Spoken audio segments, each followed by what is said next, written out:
नमस्कार भाई दोस्तों। तूफान काफ़ी तेज़ है भाई, लग रहा है यो जीने ना दे अब तो, बिल्कुल ही ना जीने दे। तूफान इतनी तेज़ तूफान आया हुआ था यहाँ पे कि पूछो ही मत। ठीक है, फोन भी मुश्किल से पकड़ा था उस तरफ से, तो भाई फोन ही ना पकड़ने दे। इतनी तेज़ है, पता नहीं किसका सामान कहाँ गया होगा, इतनी तेज़ तूफान है। लेकिन वक्तों को तूफान से कोई फर्क नहीं पड़ता होगा, उसने गोबर उड़ता नहीं, लेकिन ये तूफान हो सकता है गोबर को भी उड़ा ले जाएगा, हो सकता है। तो उन वक्त तो अपने गोबर को बचा के रखो, अपने आप को बचा के रखो। ठीक है, तूफान हालांकि लिमिट से ज़्यादा तेज़ है, अपना ध्यान भी रख लेना। कोई सरकार नहीं आएगी तुम्हारा ध्यान रखने के लिए। अंध भगत बेचारे सोचते होंगे सरकार आएगी इनका ध्यान रखने के लिए, ना कोई सरकार ना आए। ठीक है, तो अपना ध्यान रख लेना, मोटा मोटा सा ये बताने के लिए किया है। क्योंकि सुनने में आया है कि तुम्हारे चाँव चाँव प्याऊँ प्याऊँ आ रहे हैं अभी हरियाणा में। घूम लिए होंगे सारे देश, ये हरियाणा में घूमे हैं, फिर उसका है ये हरियाणा देश में आओगे हैं, हरियाणा की राजधानी जींद में आओगे, राजधानी है ना जींद। फिर पंजाब देश में जाओगे, पंजाब की राजधानी कौन सी थी, उसमें जाएंगे क्या? नहीं, वैसे तो चले गए थे एक बार बिरयानी खाने के लिए पंजाब की राजधानी में, लेकिन अब नहीं जाएंगे, हमारे को इतना पता है। अब चले जाएं तो मज़ा आ जाए भाई, एक बार पंजाब देश की राजधानी में भी चले जाओ। बुला रहे हैं वो भी आपको, क्या होगा, जाना तो चाहिए भाई, वो भी राजधानी है अपनी। थी तो पहले, हमारी तो थी, पता नहीं इस मुगली के टाइम पर थी या नहीं थी। मुगली का टाइम मुगली जाने, मुगली के अंध भगत जाने। ठीक है, क्यों भाई अंध भक्त तो कैसे हो, ठीक ठाक हो ना? तो थोड़ा तूफान ना, हरियाणा में तूफान आ गया है। ये तूफान है ना स्वागत के लिए आया है, क्योंकि महामानव आ रहा है, महामानव समझते हो, वो हरियाणा में आ रहा है, नॉन बायोलॉजिकल।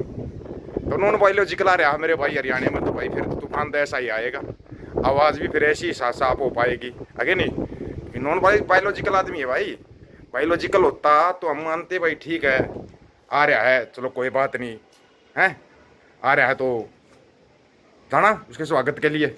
ठीक है, स्वागत में ज़रूर जाना। अंधभक्तों तुम तो पहुँचोगे ना, नॉन बायोलॉजिकल तुम्हारा पापा जी आ रहा है तो उसका स्वागत तो तुम्हारे को करना चाहिए। मैं फिर बाहर निकला है, फिर आएगा तूफान। ये तूफान वैसे अच्छा नहीं होता, कभी भी अच्छा नहीं होता। ये फिर पट गया भाई, फिर पट गया। ठीक है ना, मेरी धूल धूल भरी आंधियाँ, ये नुकसान ही देता है। ये किसान का तो ये भी नहीं है, किसान का तो भगवान भी नहीं है। ना ना ना, राम इनका जरूर है भाई, हजारों करोड़ रुपये खा गए, राम तो इनका है हैं।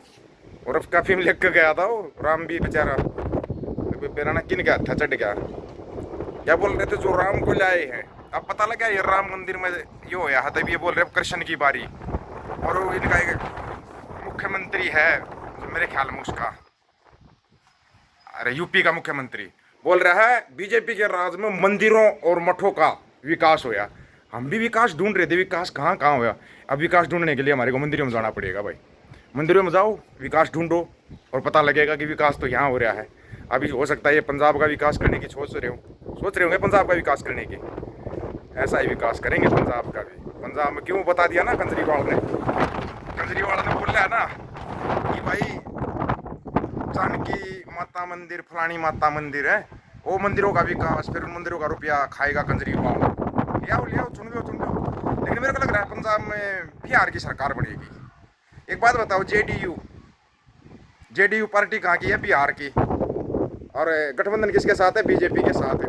और वो बोल क्या रही है कि हम सरकार बनाएंगे, 117 सीटों पे चुनाव लड़ेंगे पंजाब में। किस बेस पे बोल रहा है भाई? उनका वोट बैंक है बिहारी। अगर बिहारियों की वोट बन गई पंजाब के अंदर, जो कि 1,35,00,000 अनुमानित, अगर बिहारियों की वोट बनी, वोट किसकी कटी फिर? सोचने वाली बात है ये। फिर वोट किसकी कटी? वोट सिखों की कटी। और तुम इस बात को मानोगे नहीं, गुलाम हो गुलाम। और साबित कर देंगे अब की बार ये। जेडीयू 117 सीटों पर चुनाव लड़ेगी, बीजेपी 117 सीटों पर चुनाव लड़ेगी। जो पंथक धीरे हैं वो कहाँ भाई? उनकी एकता क्यों नहीं हो पा रही? क्यों नहीं हो पा रही? कभी सोचा आपने? क्योंकि कोई घमंड में बैठा है, कोई ये है कि वस्तु ही बादशाह है, कोई कुछ सोच के बैठा हुआ है। ये है सच्चाई है ये।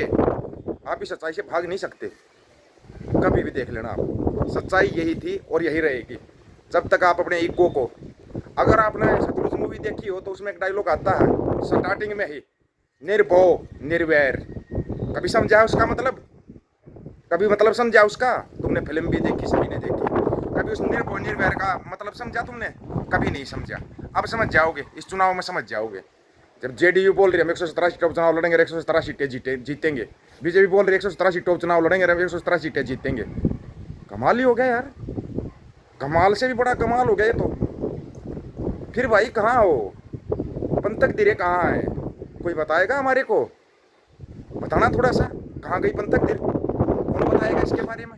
इसके बारे में पूछने के लिए कहाँ जाएं ये बताओ। ये भाई फलाने से पूछो, वो बताएगा। बताओ किससे पूछे? उसी से पूछ लेंगे तो जाके। भाई बता दे क्या मसला क्या है तुम्हारा, तुम क्यों नहीं अपनी सरकार बना सकते? बीजेपी बोल रही है हम सरकार बनाएंगे, जेडीयू बोल रही है हम सरकार बनाएंगे। दोनों का वोट बैंक एक ही है, एक ही वोट बैंक दोनों का, Bihari vote bank Bihari. 1,35,00,000 vote जो बन के आ रही वो बिहारी, वो सरकार बनाएगा पंजाब में, गारंटीड है। तुम अभी तक इस चीज को मजाक में ले रहे हो, मेरे को पता है इस बात का। मजाक में मत लेना भाई, मजाक यहीं के यहीं रह जाएगा और वो सरकार बना जाएंगे। देख लेना आप लोग, और ऐसी सरकार बनाएंगे कि आपकी समझ में नहीं आएगी, समझ में भी ना आए आप लोगों को। आप लोग मेरी पुरानी पार्टी, मेरी ढिमकानी पार्टी, मेरी झाड़ू, मेरी बीजेपी, मेरी जेडीयू। अब जेडीयू की तरफ तो भागेंगे भाई बिहारी। बिहारी जब सरेआम हजारों की तादाद में इकट्ठा होकर नंगी तलवारें घुमा सकते हैं पंजाब के अंदर, तो क्या सरकार नहीं बना सकते? कभी सोचा आपने इसके बारे में? सोचना, अरे माथे पर मत पा हाथ मार के देखो, पता चलेगा तुम कहाँ हो। ये तुम्हारी बयानबाजी ना, बयानबाजी यहीं के यहीं धरी रह जाएगी और वो लोग सरकार बनाएंगे सरकार, देख लेना। हमारे को तो पता है भाई, इन लोगों ने बोला था हम दिल्ली में सरकार बनाएंगे, बना दी। बोले हरियाणा में बनाएंगे, बना दी। बंगाल में, जिस बंगाल में किसी को उम्मीद ही नहीं थी, ऐसा सर चलाया, सर का जादू सिर चढ़ गए बोल गया। अब ये सर चल रहा है, तुम क्या सोच रहे हो? इसकी रिपोर्ट हालांकि यूएन में लग गई है, ये सर की रिपोर्ट लगी है यूएन में, लेकिन रिपोर्ट आने में 2-3 महीने लग जाएंगे। हो सकता है तब तक चुनाव करा के साइड में कर दें, चुनाव करवा के ही साइड में कर देंगे। पर एक बार सरकार बना लेंगे तो सरकार को गिराओगे कैसे? सोचा कभी? झुग्गी झोपड़ियों में सभी में हथियार कहाँ से आ रहे हैं? सोचा कभी? सोचना, अकल पे हाथ मारना, ये आप लोगों को ओपन चैलेंज है। जितनी झुग्गी झोपड़ी बना के बैठे ना, ये झोपड़ियां तुम्हारे लिए बनाई गई है। जो सिख है ना, सिखों के लिए बन रही है झोपड़ियां। अभी तो बिहारी लेटे हुए हैं, जब ये अपनी सरकार बना लेंगे ना, इन झोपड़ियों में तुम होगे और बिहारी तुम्हारी कोठियों में होंगे, गारंटी के साथ। देख लेना तुम लोग, गारंटी के साथ होंगे। नहीं मानने तो बनाएंगे नहीं, ये सरकार भी बनाएंगे, तुम्हारी कोठियों को कब्जा करेंगे, तुम्हारे सारी चीज़ों पर कब्जा करेंगे। ये तुम कुछ नहीं कर पाओगे। तुम्हारी कितनी बच्चियां गायब है पंजाब से, तुमने कभी पता किया इस चीज़ का? कभी पता कर लेना, पता चलेगा कितनी बच्चियां गायब है पंजाब से, कितने बच्चे गायब है पंजाब से। एनआरआईओ की जगह वोट किसकी बन गई? ये सर में जो वोट कट रही, किसकी वोट बन रही है? मत सोचना, ना ना ना ना, सोचोगे कैसे? सोचोगे उस दिन सोचोगे जैसे बिहार की ममता बनर्जी को, बाद बंगाल की ममता बनर्जी को बाद में समझ में आया ना, हो गया तरीके से खेला। तो यहाँ पर भी वही खेला होगा पंजाब के अंदर, और ये लोग खेला करेंगे मेरे भाई। बाकी तूफान ज़्यादा ही तेज चल रहा है भाई, अपना ध्यान रखना, थोड़ा बच के रहना। आंधी तूफान बारिश और बीजेपी के पुल के नीचे खड़े मत होना।